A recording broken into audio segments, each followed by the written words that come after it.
Another frustrating loss in the Dino Babers era. Syracuse fans not happy. We've got plenty to get to here. It is the Locked On Syracuse Podcast. You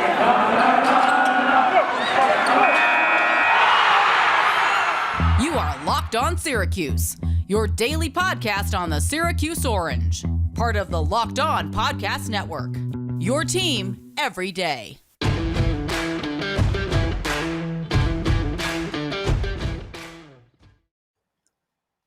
Welcome on in. It's the Locked On Syracuse Podcast. Tyler, Aki with Tim Leonard. Syracuse falls in this one to Rutgers, 17-7. Felt like a lot more. We can talk about that. We'll get to some Twitter responses as well. And as always, you can find us on Twitter at @LO_Syracuse. Also, check us out wherever you get your podcast. That includes YouTube. If you're not subscribed to the show there, what are you waiting for? Dive on in, subscribe to us on YouTube.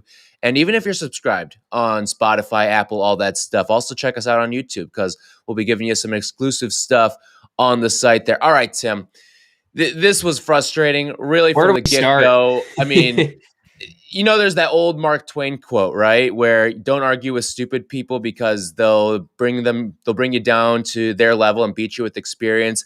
I feel like that you did that, except replace stupid people with Big Ten. Don't fight with the Big Ten, otherwise they bring you down to their level and they beat you with experience. This was a Big Ten football game through and through, and Rutgers just knew how to win that sort of football game a heck of a lot better than Syracuse did. Yeah, but also Rutgers didn't really do anything to win the football game. It was just most Syracuse Big Ten teams lost. Don't. Yeah, right. It was who wanted it less, and I think Syracuse just sadly made way too many mistakes. I know, and it was really tough to watch that second half because they're down and they need something from their offense. And we can get into the coaching and the quarterback situation and how it was handled and everything because I have a lot of thoughts on that. But the bottom line is when Tommy DeVito was out there in the second half and they needed to move the ball and they needed to get some momentum on their side and they needed to get back in this game, I just had no faith in anything the offense was doing. And yet again, I know it's one game this year, and I know a lot of fans said, hey, let's not just go crazy over this one game. But I mean, it was like watching last year all over again. Yep. I know Rutgers is a decent team, but the defense plays great. I guess the special teams was terrible, so that's a difference in this year, and that's going to be something that needs to be addressed. But in general, the defense played great under terrible circumstances, and they have nothing to show for it. And you just feel for Tony White and all the defenders. Yeah, I mean, like how on this Monday morning, I mean, Tony White and Nick Monroe and some of those other coaches, I mean, I'm surprised there's not a coup up at Ensley right now because of the way that this defense has played this year, last year, and then the offense just has nothing to show for it, despite the fact that your head coach is a quote-unquote offensive guru, right? That's what he was brought in to do, brought in to be this guy that's going to completely overhaul that side of the football, and there's just nothing to show for it time and time again. And you're right, it does feel exactly like last year, and that's the problem because you can say, and some people on Twitter were saying this, oh, you can't judge this. This is one game. No, it's one game season. No. But it's the larger theme of what's happened. Undisciplined, a number of terrible penalties. Your head coach got a penalty. And we can talk and complain about, oh, well, on the other side, Greg Schiano was doing far worse. And I did have a problem with that. I mean, that was crap that Dino got called for that. Yeah, I don't think I've ever seen a head coach get a penalty in my entire football watching life. Definitely not Dino. And he said that. He's never been penalized for unsportsmanlike conduct. And listen, I don't know what he said, okay? I don't know. I don't know but we know what he told on the other side. The media. And I truly believe he didn't say anything, A, because he doesn't curse in general, but then also he said afterwards, he broke down the exact situation, and he looked everyone in the eye and said, I didn't use profanity. So if he didn't use profanity, I think it's inexcusable to make that call in that situation, given the context of the game, and especially after Schiano just went on his rant on the other sideline for as long as he did. Yeah, but my thing is that I don't think profanity is necessarily the thing that gets people penalized. There's a bunch of different ways that you can go about it and get penalized without using profanity as well. But regardless, it was an odd situation, and you can complain about that. There are a couple of officiating things that I think were a little suspect. I mean, the fumble call, I was very perplexed that didn't get overturned. But at the end of the day, I mean, there was a number of situations where Syracuse was responsible. I mean, you can't have illegal formation after illegal formation after illegal formation. That's on coaching. That needs to be fixed up ASAP. And if it doesn't, well, then you don't have the right guy at head coach. Right. And look, I totally agree with you. Syracuse lost this game because Syracuse played bad football, specifically on offense, special teams. They were terrible in the football. In the second half, they were terrible. There's no denying that. I don't think even if the refs were good, they would have won the game. But the way that it was such a low-scoring game, there were several moments in this game that really changed. Like that fumble changed things dramatically because Syracuse is at least getting 3 points there. You'd assume because Andre Smith's not going to miss 2 kicks in one game. I was shocked that he missed even one. And then the way that, yes, like maybe even if it wasn't profanity, maybe Dino did something he shouldn't have done. But the bottom line is this: Greg Schiano did what, like, if you take profanity out of it, and we have acknowledged that that wasn't a thing, Greg Schiano did something way worse than what Dino did, regardless, because Greg Schiano talked for 3 minutes in the officials' ears, and Dino did it for 10, 15 seconds, and maybe they were just fed up, and it sounded like Greg Schiano said, "Make it right," was his last thing he said. So I don't know. I just thought that was sort of a perfect way to encapsulate the frustratingness of the past couple years, because that play will be looked at and that play will be critiqued in Dino's moment there. But at the end of the day, they just didn't coach well enough throughout the week. They didn't coach well enough during the game. DeVito didn't play well enough. They wouldn't have won the game regardless of the refs. But as much as I'm not usually that guy, the refs were pretty terrible in this game. And we said going into this one, this is a litmus test game. We drew nothing from Ohio. We drew that, okay, they're going to be a little bit better than last year, but this Rutgers game was going to tell you, okay, how much better is this team in 2021? And I think we got our answer. The offense still has a ways to go. They couldn't get Sean Tucker going. They really couldn't get anything going offensively. And we knew it would be a tougher test with Rutgers. They've got a really good defense. Some people think it might even be the best in the Big Ten. But that was inexcusable to have that sort of prep time, to have that amount of people are floating around the word talent on the offensive side of the ball, and I think there is talent. You look at receiver, I think Taj Harris is a really talented receiver. He made a big play in this game as well. You look at quarterback, he also made some bad plays, talent. though. I do think the receivers were overall pretty bad, though. No, and that's where the box score can also be a little deceiving, right? Taj Harris had the one big catch, but there's no doubt that he has talent. He is an all ACC caliber of receiver. He's that sort of player for you, especially now that he's in an ideal situation in the slot as well. And then at running back, there's talent, but it ultimately comes down to the offensive line. And when you're not getting a push, you're not getting anything going there, you're not going to beat a team in the Power 5. Yeah. I also really noticed in this game, more than typical, those wide receivers outside of Taj Harris just have to be doing more. There were, again, several drop passes. There's not a lot of separation there. I just feel like we've been waiting on the Sherrod Johnsons, the Courtney Jacksons, those type of players for a while to step up. Queeley's fine, but there's just no pop in that receiving corps. And I'm not trying to make excuses for Tommy DeVito or even Garrett Shrader, because both of them didn't play well, and they tell you that, and I think they even said that post-game. But it also isn't just on them. I thought the offensive line wasn't as much of a train wreck as it has been in the past. I think there were 4 sacks. There was that grounding call. Some of that was Shrader. Six total sacks in this game. Okay, I think DeVito got sacked 4 times, and then, when Shrader first came in, those first 2 3-and-outs, I guess he was sacked a couple times when he just looked very panicked, which he did get better, and it seemed like that last drive right before the half when Schmidt missed the kick, he showed us something. There was a dangerous pass over the middle to Taj that luckily was a conversion, but stuff like that, at least he was moving the ball down the field. I just didn't like how Dino handled the quarterback situation all day, really. I didn't like when he removed Shrader. I didn't like when he removed DeVito. No. All of it, I wasn't all for. Let's talk quarterbacks, because I've got some thoughts there. I'm not as impressed with Garrett Shrader as some people are, so we can do that in just a little bit. But hey, college football fanatics, have you heard about Prize Picks? Prize Picks is daily fantasy made easy. I love it, and I know you will too. They offer every sport you can think of, like NFL, college football, NBA, college basketball, MLB, soccer, MMA, and more. Prize Picks offers more college football props than anyone in the world and offers all the star players of the Power Five, as well as mid-major players you might not have even heard of.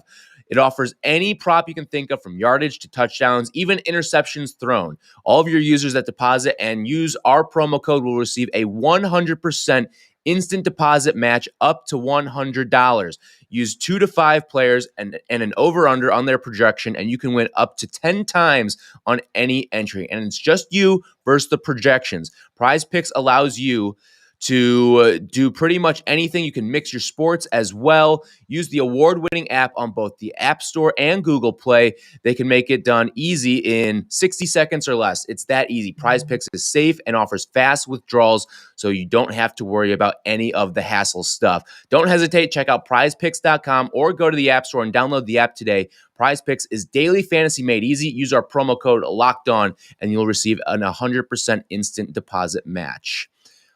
All right, let's talk some quarterbacks here, because it wasn't a pretty day either way that you slice it. They did have the one touchdown drive that led to a Sean Tucker scamper into the end zone, but Tommy DeVito, once again, underwhelming. Not a lot of yards per attempt. Again, 15 for 26, under 150 yards. Again, he threw the interception as well. And then Garrett Shrader, we saw him play a meaningful drive in this game.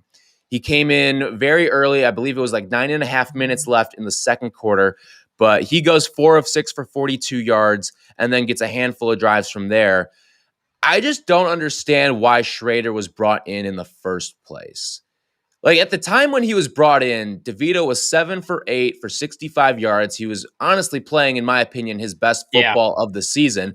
Granted, that bar is not very high, but right. I just didn't understand. He was playing efficient football, and a lot of the things that happened, Stephen Bailey put it very well in a halftime tweet, okay? DeVito was efficient. 2 of his 3 drives were hampered by others, the Harris fumble, the Luke Benson penalty.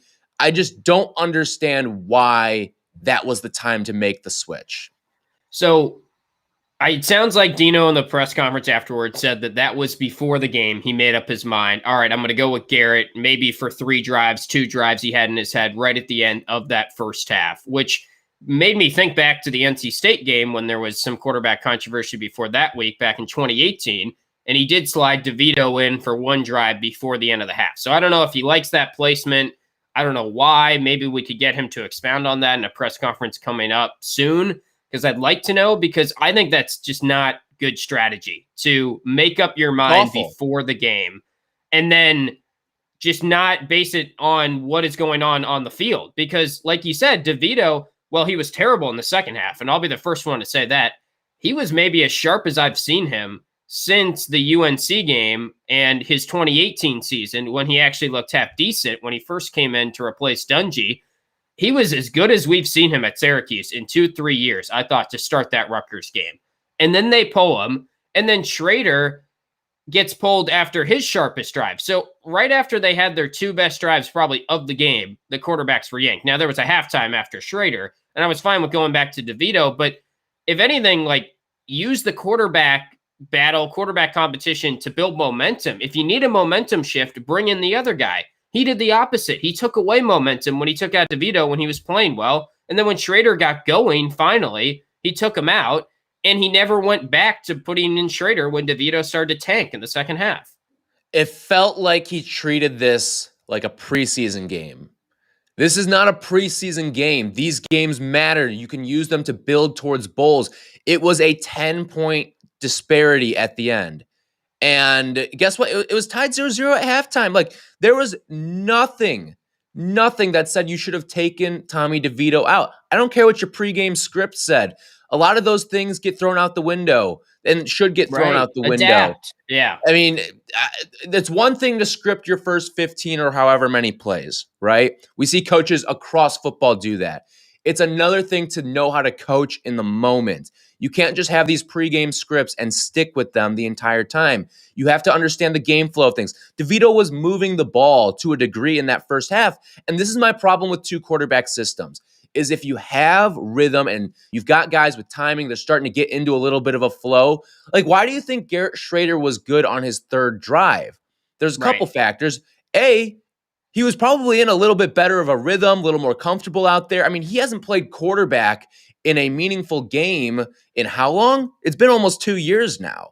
So you've got that and the fact that they're in prevent defense, all right? All those completions that he completed, you have to complete those. If you're not, then you shouldn't be playing quarterback at the Division I level. The defense is giving him a lot of those plays.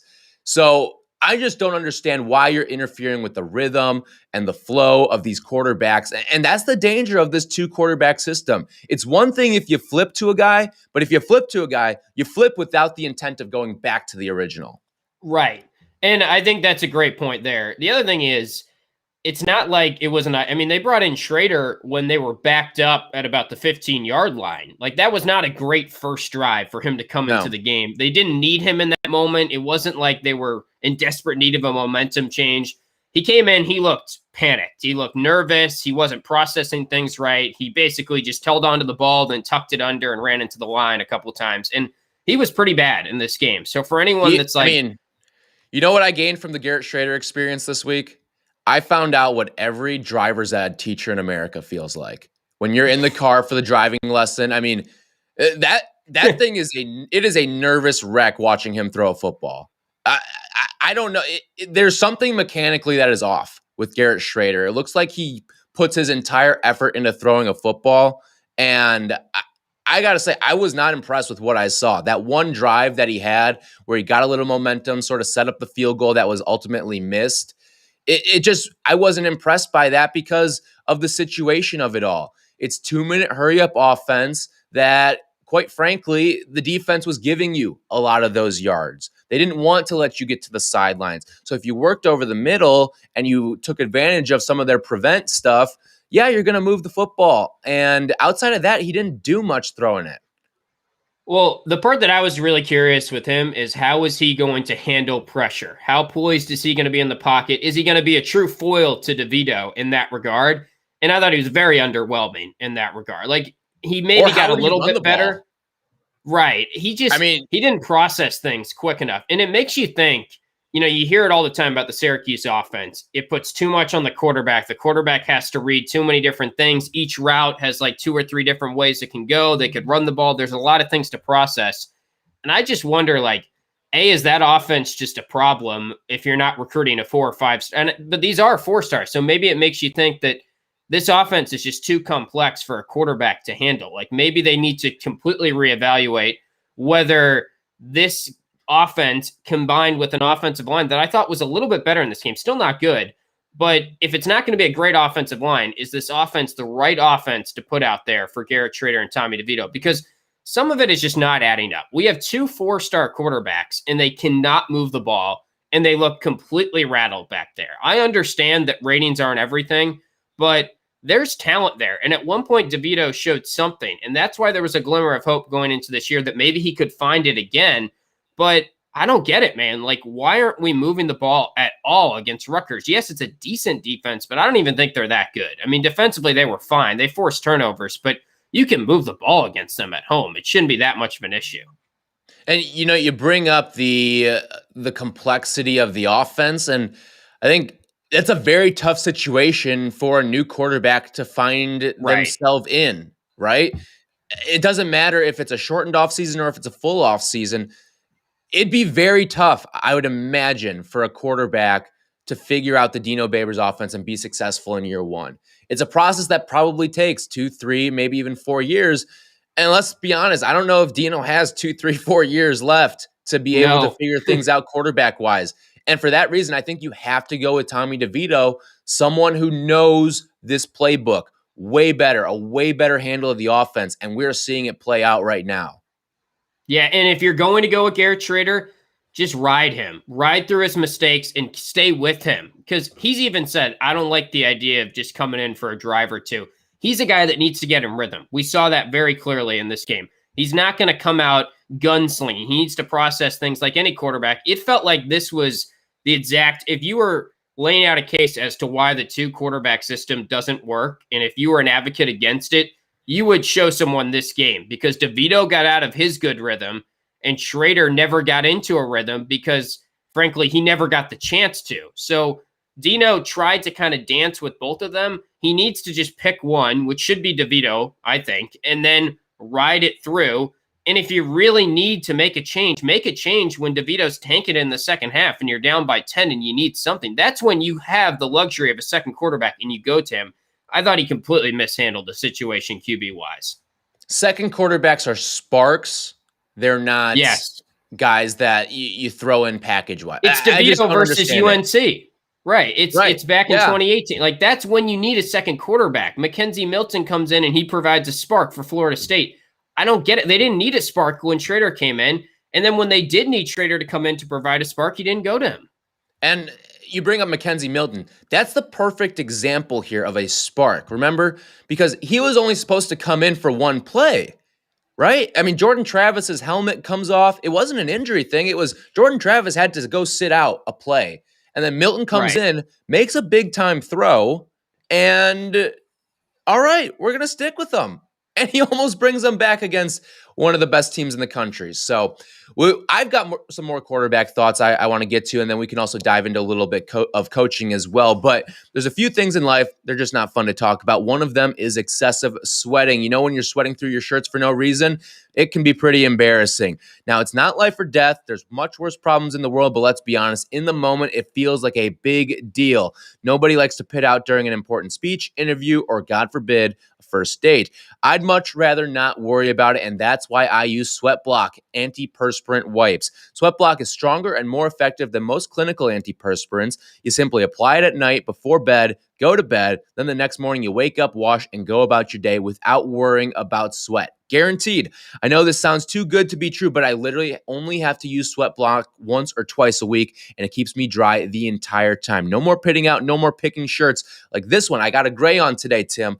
I don't need to pick my shirts anymore because of what's going to hide the sweat best. So if you or someone you love is dealing with this, you have to check out SweatBlock. Get it today for 20% off at sweatblock.com with the promo code LOCKEDON, or find them at Amazon and CVS. Also want to remind you guys about the best tasting protein bar ever. That is a factual statement that I will support. That is Built Bar. It is our favorite on this program. They've been with us for a while. They always send us great new flavors, always delicious to try. Always one of my favorite things when I know a Built Bar box is coming, when I've ordered one, when they're sending one. They have 9 delicious flavors to choose from: coconut, coconut almond, cherry, raspberry, mint brownie, peanut butter brownie, which is our favorite, double chocolate, or salted caramel. So there's something for everyone. If you want to try a mix box today, you can get 2 of each of those 9 flavors in your first Built Bar box. Most of the flavors have 17 grams protein, only 130 calories, and a couple of the other flavors also have just 4 grams sugar and only 4 grams net carbs. So these are good for you on top of being delicious. Go to BuiltBar.com, use the promo code LOCKED15. It'll get you 15% off your first order today. Again, that promo code LOCKED15 for 15% off at BuiltBar.com. A couple more quarterback things, and then we'll talk a little bit more about coaching. But, I mean, what I saw out of Garrett Shrader is I saw a guy who was an athlete that was put in to play quarterback. When I see Tommy DeVito, I see a guy who's a quarterback at quarterback. But with Shrader, it's an athlete at quarterback. The throwing motion looks awkward, and I don't think it's very sustainable. I can see why Mike Leach maybe decided to move off of him and go with someone else at Mississippi State. To me, you know how like in youth sports, you just find the best player on a baseball team. He may not be a shortstop, but you're going to put your best player at shortstop, right? That to me is kind of what I feel like Garrett Shrader was. He's a really talented athlete as a kid, and they said, all right, where are we going to put him? We're going to put him at quarterback because that's the best position on the field. I don't see it. I don't see it one bit with Garrett Shrader. I'm not as down on him as you. I'm not totally giving up on it. And the reason is because I think we know what we're getting with DeVito at this point. And DeVito, to me, he's just robotic back there. It feels like he is just processing things in the way that you're designed to. And he's trying so hard to stick to what he's done to prepare for the game and everything. And he definitely knows the offense better. I do like the creativeness, the instinctiveness that Garrett Shrader gives you. I think DeVito needs more of that in his game. So if you could blend the two together, it'd be perfect. The thing about DeVito, He has decent numbers. He always makes a couple nice passes each game. He hits Taj for that deep pass, and you're like, wow, Shrader probably couldn't do that. That's why we need to stick with this guy. He can get you down the field, and he can make all the throws if he has a proper amount of time. He just never comes up in the clutch. That's my thing with him. He doesn't have any sort of it factor that Eric Dungey had so much of, where it's like, I don't know what this guy has done all day. He's made 2 boneheaded passes, but you know what? There's 4 minutes left, and I'm riding with this dude. And I think the entire team knows that, right? Like, if we can tell that, the guys that are following DeVito closely and around him all the time can tell it as well. You need that as a quarterback. There's no moxie. There's no it factor. There's no clutchness to his game. And when there's a third down, they went 2 for 14 on third downs in this game. That tells the story right there. You're not going to win a football game going 2 for 14. And DeVito plays even worse on third downs. The bigger the play, the worse he looks, the more panicked he looks. And that's why in the first half, it was good. But once it got to the fourth quarter, like the very first play of the fourth quarter, comes out of a timeout, he gets that strip sack. And it almost just made too much sense that he kind of processed, oh, shoot, it's the fourth quarter. I got to come up here, big play, and he fumbled it. And you bring up the third down stuff, too. Like, Syracuse was awful. Rutgers was just as bad. They were 3 for 15. We outgained Rutgers. That's why, and that's why this game is so frustrating, because the defense gave you a winning effort. Right? Like, there were some times where they stood tall on some fourth downs. They got sacks. They got big plays after big plays. They didn't really have the turnover factor with them, but that's tough to rely on. If you're going to rely on turnovers game after game, you're going to have a tough time. You're going to have games where you play really well, and you're going to have games where you play really poorly. And I just look at, with the quarterbacks in DeVito, you have to go with Tommy right now. But I think Dino has to do sort of what he did back in 2018, where, okay, Dungey doesn't have the fastball today. We're going to go to the backup, but we're not looking back. Like, barring injury, we're not looking back. There's no good reason for why you make the switch back. Like, I watched a number of these NFL games over the weekend, okay, including my Chicago Bears. I don't understand what they were doing with Justin Fields. It felt almost similar. Actually, it was maybe even worse with the Bears, because they would throw him in for a play here or there. I think he ended up playing 5 plays. Yeah. I don't get it. You throw a quarterback out of rhythm, you disrupt the timing. It's tough for the receivers too, because they maybe have a little different rapport quarterback to quarterback based on who they're practicing with during the week. It's not a good situation. And Dino's got to figure this out, or otherwise this team isn't going to win much more than 2 or 3 games.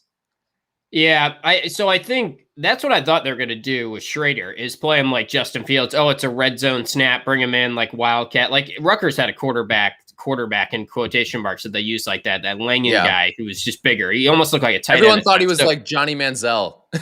Yeah, right. He got pumped up so many times. Like, oh, here comes Lanyon. Here comes. And then they just stood him up every single time. I mean, he didn't make any sort of impact, really.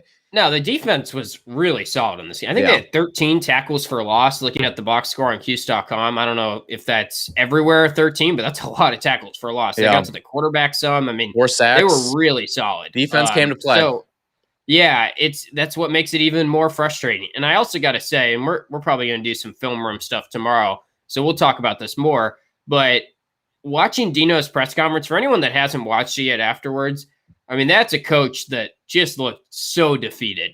He looked like, man, we should have won this game, and I know my time is running thin here. He was on edge during the press. He was trying not to get fined about the ref stuff. You could tell that really bothered him. He's giving short, cryptic answers. It's the worst I've ever seen him in terms of tone after the game, because you could just tell he felt exhausted, and he's tired of losing. And he should be. But it really sunk in watching it that, like, man, this is not going to end well, and Dino's going to get fired as the head coach of Syracuse. I don't know when, but this ship is really sinking fast.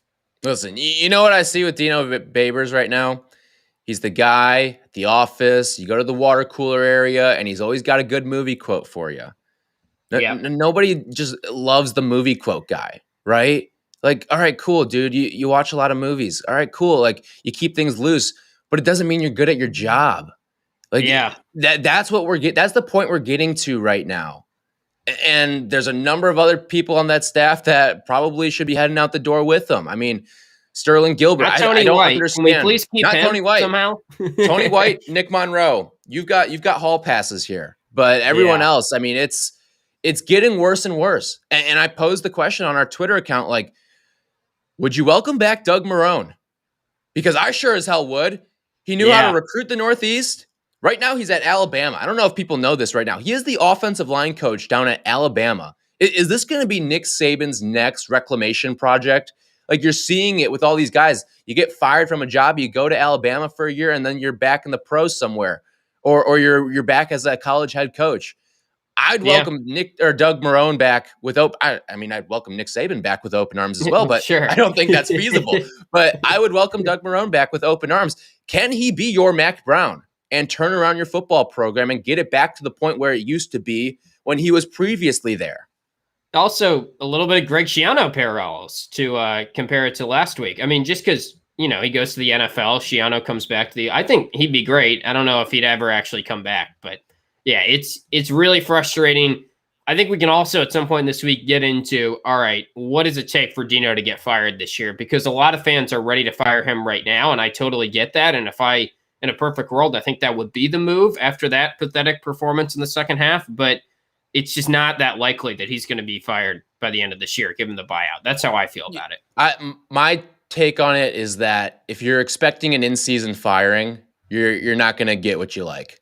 Right. He's not going to be fired in season. I just can't. And that's unfortunate, but yeah, that's the truth. And I don't know how much that changes if you fire him after week 4 versus firing him after week 12. But at the end of the day, the John Wildhack's going to need to make some sort of call. I really think we're going to need to see something these next couple of weeks, because that was a team that was not ready at quarterback. They weren't ready on special teams. I mean, you had an 8-yard punt with a backup punter. I mean, yeah, that was weird. I was laughing. I was just flat out laughing when that happened. And then on top of that, there was an illegal formation. So it ends up being a 3-yard punt. So there's a lot of problems with this team. I got to go back and count up the illegal formations, because a lot of that falls on coaching. So, all right, that's going to do it for this episode. We will have more leftover Rutgers thoughts tomorrow. Also dive into some more quarterback stuff. There were some bright spots. We need to tip our hat to the defense as well. Yes. We're going to do that tomorrow on the show. So there's just so many leftover things from this Rutgers game. If you're frustrated, we'll get to your Twitter responses tomorrow on the show as well. For Tim, I'm Tyler. We will talk to you guys on